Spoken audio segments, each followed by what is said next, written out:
Senator Elizabeth Warren announcing a new wealth tax on the ultra-rich. This is her idea, campaign idea, which would be 2% added on top for Americans with more than $50 million in assets.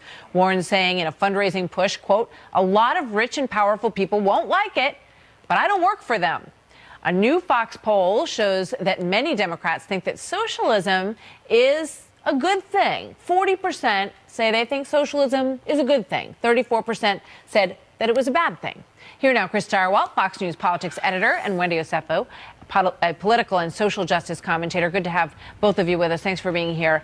Thank you. Wendy, let me start with you. What does that number say to you? You know, do you find that number disturbing, or do you think it's something that's a good place for Democrats to look when they're putting together their policies for 2020? Well, I think that Venezuela, North Korea, even China has shown us that socialism is not necessarily the way to go. But what people are looking for is the utopian ideologies that underlie socialism.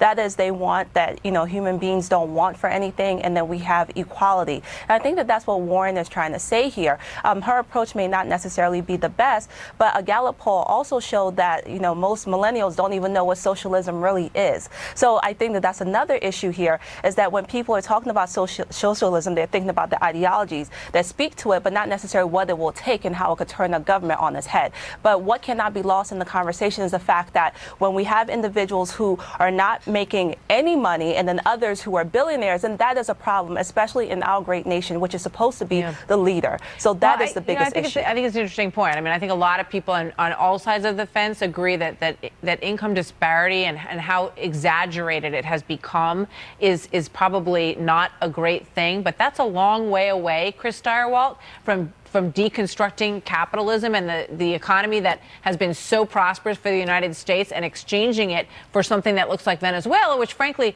looks a lot worse than not so good. It looks disastrous and catastrophic. Right now, what Warren is proposing would be very popular with the general electorate. Absolutely. A big tax on very rich people is always popular. Over $50 million. Over $50 million, they like it. And guess what our poll also found is that when you get over about $250,000, tax increases on the wealthy get quite popular. Remember, Donald Trump got elected president because he was a populist.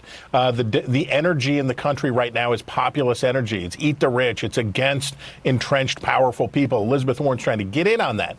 However, and this is the real danger that Democrats face now, if they allow their party, no matter who the nominee is, I don't think they're going to nominate Elizabeth Warren, but if whoever the survivor is. Who do you think they're going to nominate, Chris?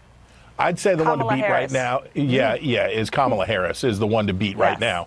But for Democrats, if they're branded, if the eventual nominee is branded as a socialist or branded in this way, if they allow the Republicans and Donald Trump to define them as that, then they got no shot because they need to make the election about Trump. Yeah, let's put up the people that are declared so far and the people who have announced exploratory committees. I think it's very interesting that the two of you both said Kamala Harris is the one to beat here. Wendy, why do you say that? I think Kamala Harris brings a new, fresh set of energy to the Democratic Party. I think that she speaks to all of the marginalized populations that Donald Trump has just really outed during his presidency. She is a daughter of immigrants. She's a female. She's a minority. She just speaks to so much of what people need right now in that new energy. I do think that some people have touted a Biden-Harris ticket and what that will look like. I will actually flip that on its head and say a Harris-Biden ticket, where Harris is the president and Biden is the VP. But he's done it before. He knows how to do that job. Absolutely. And not to mention, she's my sorority sister. So, she has everything that we need to be the president of the United States of America. 5 seconds, Chris. Quick thought. Happy Friday. Glad to be with you. All right. Thanks, you guys. Good to see you both.